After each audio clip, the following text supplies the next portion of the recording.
When you were campaigning, President Trump did have names for you. He called you a communist lunatic, and you had names for him. You called him a fascist. Now that you've met with him, that you've spoken with him multiple times, do you still think he's a fascist? Yes. And do you tell him that? Yes. Look at the war in Iran today. We're talking about a federal administration that has spent close to $30 billion killing thousands of people at a time when working class people across this country cannot afford the bare minimum. Are you included in these conversations about the future of the party? In a group chat, or you think... I don't know. Do you have a WhatsApp chat? I don't. New York City Mayor Zohran Mamdani was swept into office on a promise of affordability that resonated with so many voters. It's been just over 100 days that he's been in office, so I came to City Hall to ask him about his accomplishments, the economy, the war in Iran, and his relationship with President Trump. We're in a different place. We're in City Hall from the last time that we spoke. It's been over 100 days. You've made inroads on some of your campaign promises. On others, you have not. What would you give yourself as a grade? I will always leave it to New Yorkers to provide the grades. What I will say is that I'm very proud of what the team was able to accomplish over those first 100 days. This was a time when, just on day 8, we delivered $1.2 billion to make universal childcare a reality across our city. This is a time where we secured more than $30 million in settlements with bad landlords, repaired more than 6,069 apartments, a time where we were able to secure nearly $100,000 a day for workers and small businesses that had been exploited by megacorporations and delivery apps. And we showed that government can do all of these big transformative things while also doing the little things, while also filling in 102,000 potholes in that same length of time. You know, there are things that have been maybe more difficult to get started. Police reform being one. Another, critics will say that, you know, you promised to expand a rental voucher program, but now you're trying to limit it. Are you finding that it is harder to implement campaign promises now that you're actually in the office? I think this job comes with an immense amount of difficulty, but that's also because it has an immense amount of possibility within it. And when I ran for mayor, you know, we built our campaign around 3 central promises. We talked about the importance of delivering universal childcare, the importance of making buses fast and free, and how we believed that tenants deserved a rent freeze and rent stabilized housing.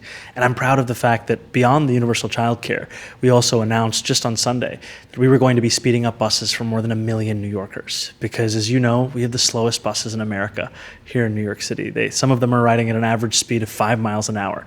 We're going to be putting up to 6 minutes back into New Yorkers' lives from each of these trips. And then when it comes to the Rent Guidelines Board, we had 6 vacancies on that independent board, and we filled all of them. And we're now looking forward to the decision that they come to. But I share this with all of you to give you a sense of where we are on what animated so many, and how that, coupled with just today's announcement of delivering on city-run grocery stores within our first term, it shows people that the very things they were told they would be wrong to believe in are in fact the ones that we can deliver on. When will New Yorkers start to feel that promise of affordability? I think there are many who are feeling it already. You know, I think of a young mother who told me that she wouldn't consider having another child until she heard the news that we were going to save working parents upwards of $20,000 a year with free childcare for 2-year-olds. I think about even just the cyclist who would come up to me and tell me about the fact that now that we've decriminalized what was previously a criminal summons for cyclists across the city, how it's easier for them to get around, be treated the same as they would if they were driving a car.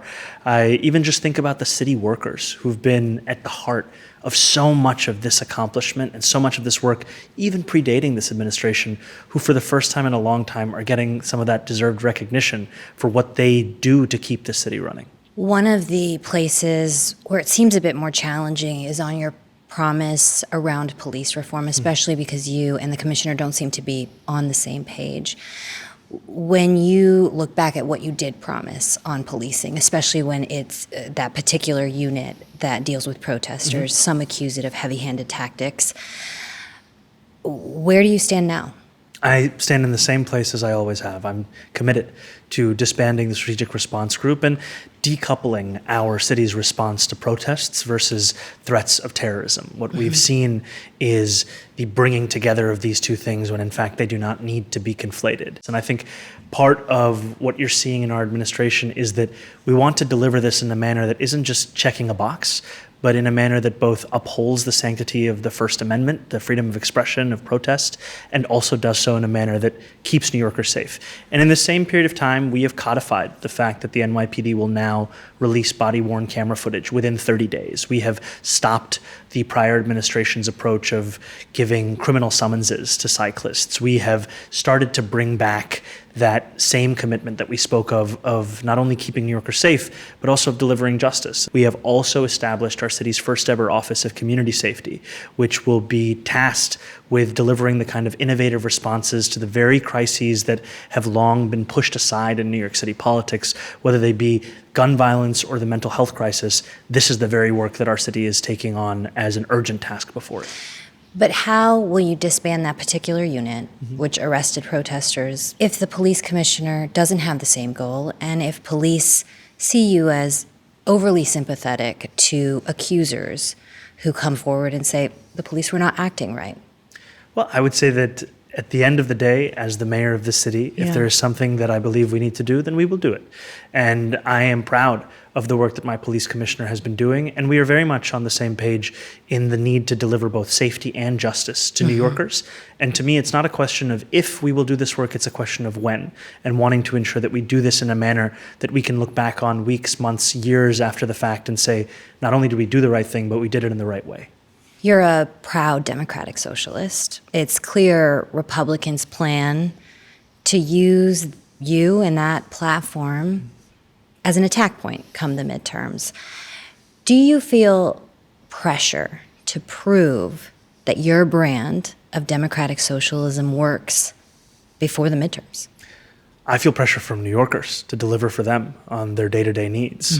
If Republicans want to attack a record of making it easier for families to raise their kids in the city, of workers to get paid what they're owed, of New Yorkers to get around the 5 boroughs, they can feel free to attack that.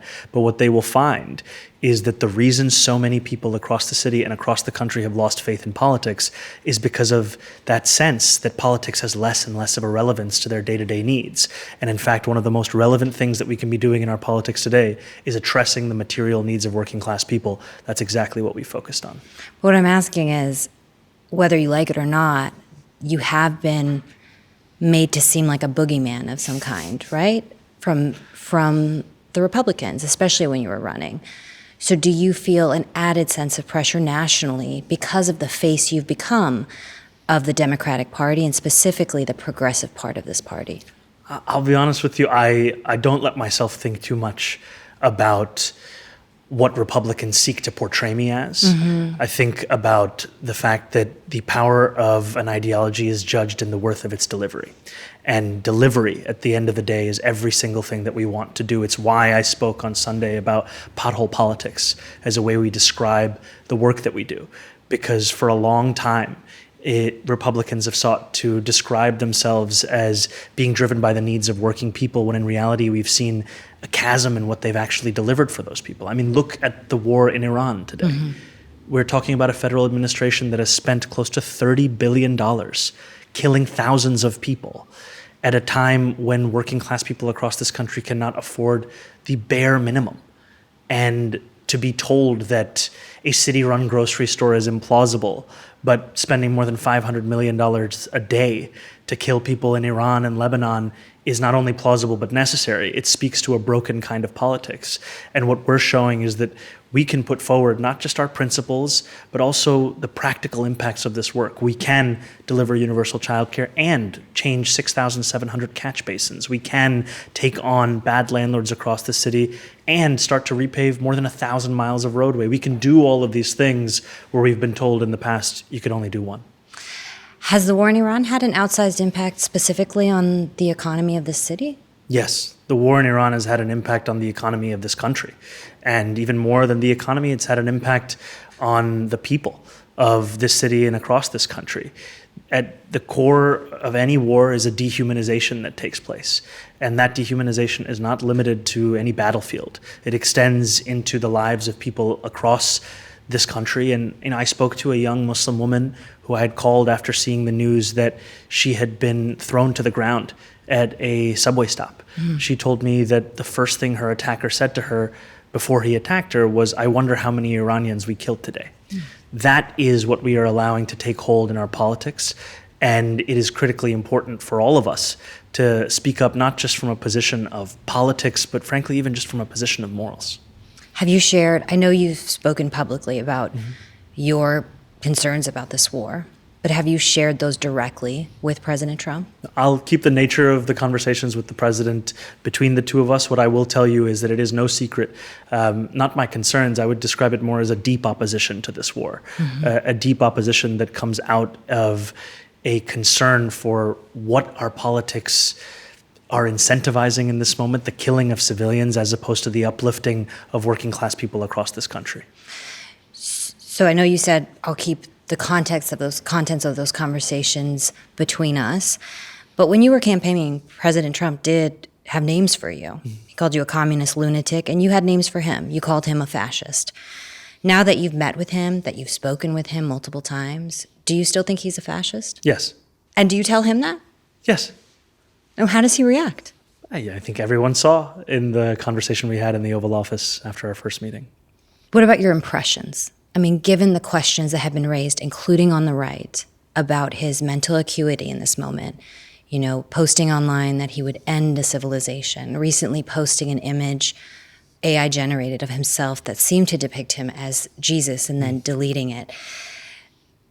How do you assess that as somebody who has met with him, spoken with him? I've been quite clear with the president and also with the public of my deep disagreement and opposition to so many of these policies. And I think that one of the few things that we have in common is that we are both New Yorkers, and we will both, and I think one part of being a New Yorker is both to be honest and to be direct. And when I'm sitting with the president, we talk about places of potential collaboration, whether it could be working together to deliver more than 12,000 homes, the most homes delivered in a single housing development the city has seen since the early 1970s. But we're also very clear about places of disagreement. And one place that I mentioned to the president was on my views around ICE. I believe that ICE raids are cruel and inhumane. I believe they do nothing to deliver us on the stated intent of public safety. And in the previous meeting that I had with the president, I mentioned that just that morning, a Columbia student had been detained by ICE. And I said that this was actually part of a larger pattern of 5 individuals who had been detained in or around Columbia University. I gave him that list. About 30 minutes after the meeting, he called me and said that he had now made the decision that he was going to release that Columbia student. And to me, it also showcases the importance of continuing to make the case for our city and its people, no matter if you agree or disagree with the person that you're speaking with. He seems to like you. Are you and the president friends? I would say that he's the president and I'm the mayor, and the basis of the relationship comes from those two positions. But other Democratic mayors have asked for people to be released from detention. They have seen ICE presences in their cities that we haven't seen here in New York City. Why hasn't he had the same approach to New York City that we've seen in Chicago, in Minneapolis, and other Democratic-led cities? I think in some ways that's a question for the president. In other ways, I think to be a New Yorker and to be speaking to another New Yorker, there is a commonality that comes with that, where the president himself said that the better this city does, the happier he feels. And that's something that I feel the same way. The better the city does, the happier I feel. And so in those meetings, I seek to always bring up things that are both honest about how we both feel and that would be transformative for the city that we both love. And to New Yorkers, public safety is a prerequisite for the affordability agenda. And then that affordability is something we want to deliver. And we know the number one crisis facing New Yorkers is the housing crisis. You've inherited a $12 billion shortfall. There have been job losses in the private sector that we haven't seen in other parts of New York. And one of the things we talked about the last time we spoke was the concern among businessmen that your socialist policies wouldn't be friendly to businesses. Has that shifted? I mean, people like Bill Ackman, Trump supporter, billionaire, who really bet against you, literally, with his money. Millions. Has that relationship changed? Do you talk to him now and get advice on how to deal with these businesses and attract them here? I can't say that I get advice from Bill Ackman. If I had done that, I wouldn't be sitting opposite you as the mayor. But I do speak to a number of business leaders across the city. And while we see that both at a national level, there are troubling economic signs and that New York City is obviously part of that national economy, we also look at a local economy that sees the highest demand for Manhattan office space in over a decade, that sees the most amount of venture capital raised in a single quarter since 2021, that sees the highest number of Wall Street bonuses. And also an economy that we know still needs to strengthen so that every New Yorker can feel that strength in their day-to-day life. Because no matter the statistics that I rattle off, I can walk anywhere in this city and I can meet a New Yorker who feels as if their day-to-day needs are even harder to afford today than they were the day before. And so to that end, we're looking to also build more of an economy that reaches the extent of each parts of the 5 boroughs and one that every New Yorker sees themselves as a part of. As part of our NPR Newsmakers series, Jamie Dimon, the CEO of JP Morgan Chase, which is headquartered here, told Steve Inskeep he thinks cities need to compete to attract businesses by giving tax breaks and incentives. He cited places like Texas as very business friendly. And you came into, as I mentioned, this office with a tough budget and significant job losses in the private sector. Are you willing to offer those kinds of incentives to bring back some of the thousands of businesses that have left or shuttered over the last few years? You know, first, you are absolutely correct to describe this, what we inherited, as difficult. We're talking about initially a $12 billion fiscal deficit that through an immense amount of work and savings and use of our own reserves, we were able to bring down to $5.4 billion. That's still where it stands today. And it is the kind of fiscal deficit the city has not seen for a generation, dwarfs even that of the Great Recession. What makes this distinct, however, unlike the Great Recession, is it's a crisis purely of city government's making, not one of any external factors. It's an inability to budget in an honest way to actually account for the expenses of what is in our city government services. We are looking now for every potential saving and any example of fraud or inefficiency or waste as something to eliminate entirely. Now, amidst all of that, we also want to build a city that, in the words of Jamie Dimon, competes. Because I agree, we do not have the right to be, it is not something that we inherit to be the greatest city in the world. We have to prove it and earn it every single day. And part of the ways that we do that, I don't think it's necessarily through a government and policy of subsidy and tax breaks. I think it's through a government that delivers the highest quality of public services across the country. I think it's by ensuring that New Yorkers can look at streets that are paved, at potholes that are filled, at a quality of life that has no competition, frankly. And I think a big part of this also that I've heard from many business leaders, as well as New Yorkers across the 5 boroughs, is public safety. And that's why it's been such a focus for us, is how do we drive down already record crime to even lower levels, such that when businesses are thinking about where they want to open a business, where they want to keep that business, they think of New York City. And we're excited by the fact that not only has JP Morgan Chase opened their new multi-billion-dollar headquarters, but also that Amex has decided to build a new global headquarters here, that Bank of America has recommitted to a long-term lease with the city, and that when we look at the World Cup coming in now less than 60 days, that there's a multi-billion-dollar economic opportunity that comes with that as well. You talked about wanting to build stronger relationships with all kinds of New Yorkers, but specifically Jewish New Yorkers. You drew significant support from liberal and leftist Jewish Americans, Jewish communities, but you also drew a lot of skepticism, and there was a lot of fear that your sharp criticisms of Israel would also translate into something else. You did not renew 2 executive orders from your predecessor, one that adopted a broad definition of anti-Semitism and another that prohibited city employees from engaging in the boycott, divest, and sanctions movement against Israel. And this drew some concerns from some Jewish groups here. Why did you make that decision?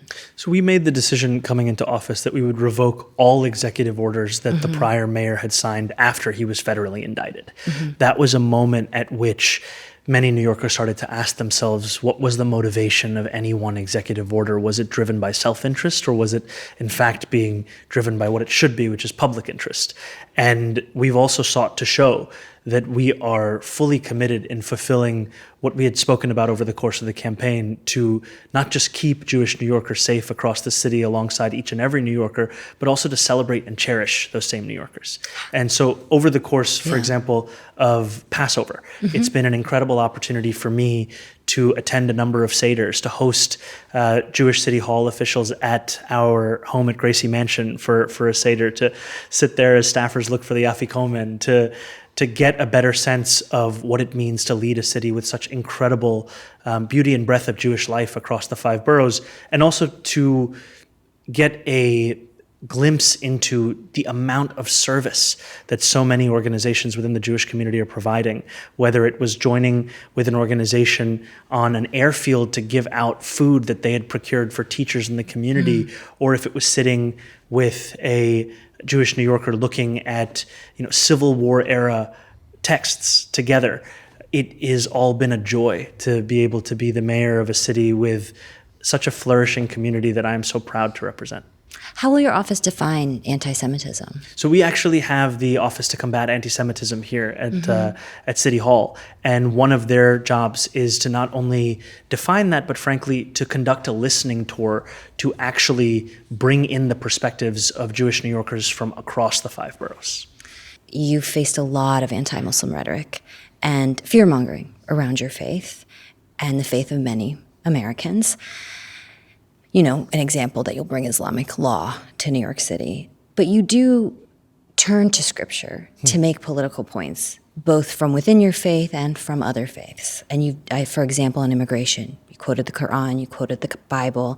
Should there be a role for religion in politics? I think that religion is a part of so many New Yorkers' lives. Yeah. And it also provides a guide for many as to what it looks like to bring a morality into a politics that is often missing. And what I mean by a morality is a belief in the dignity of those who are struggling. And we've seen religion used as a tool to divide, and I've instead seen it across the city as a tool to actually find commonality amongst so many. Because the lessons of many scriptures, they are similar in the empowerment of working people and in the belief that there has to be something more than simply a desire of profit when it comes to delivering for people. You said we've seen religion used to divide. Are you talking about this administration? I think it is something that is frankly not exclusive to any one administration. We're seeing it within this federal administration. We've also seen it within both political parties in this country. So much of the bigotry that I faced, it was not just in the general election, it was also in the primary election. And the language that was used then was language that was used among and by Democrats within a primary for this position. And we're speaking about a city that has more than 1 million Muslims that call it home, and yet it's a city where so many are made to feel as if they're guests, as if their belonging is forever in question. And I want this to be a city where every New Yorker, no matter their faith, no matter where they were born, understands that their belonging is never in question. Has that changed in your party? Because when we spoke, when you were the presumptive nominee, there were still many Democratic leaders who would not endorse you and had severe criticisms for you, and at times said things directly about your faith. I think that many are waking up to a New York City that is eager for a new era of politics, and one where there is a belief in that most sacred thing, which is what makes all of us New Yorkers. And we define being a New Yorker as anyone who lives here. And we don't seek to bring back that politics that has been almost a part of so much of the discourse across the city, across the country, which is looking for different ways in which to define people such that we can always have those who are excluded. Are there ever any times where you smile a lot? I do. And even when people are maybe insulting you, you still smile? Are there Probably the kindest thing I can say in return sometimes. Are there ever any times where you're like, I'm done being nice about this? It is much easier for me. My natural disposition is to smile. However, there are things in our politics that are worthy of being pushed back against. And I make sure to make that clear in my own words and my own actions. In as much as there is so much that we're fighting for, I also make it clear what it is that we will fight back against. Because what we see is that the kind of bigotry and cruelty that has become endemic in our politics, it's not unique in that so many people across the city face it. What makes that unique sometimes is the willingness to allow it to fester. And it requires the kind of forceful pushback that I think has often been missing. You are a leading voice in your party. You're the mayor of New York, but you are also a national figure. Are you included in these conversations about the future of the party and what Americans writ large want from this party? In a group chat, or you think? I don't know. Do you have a WhatsApp chat? I don't Is there a have group one. chat? I was going to say I'm not in a group chat. I don't know if they have it. I think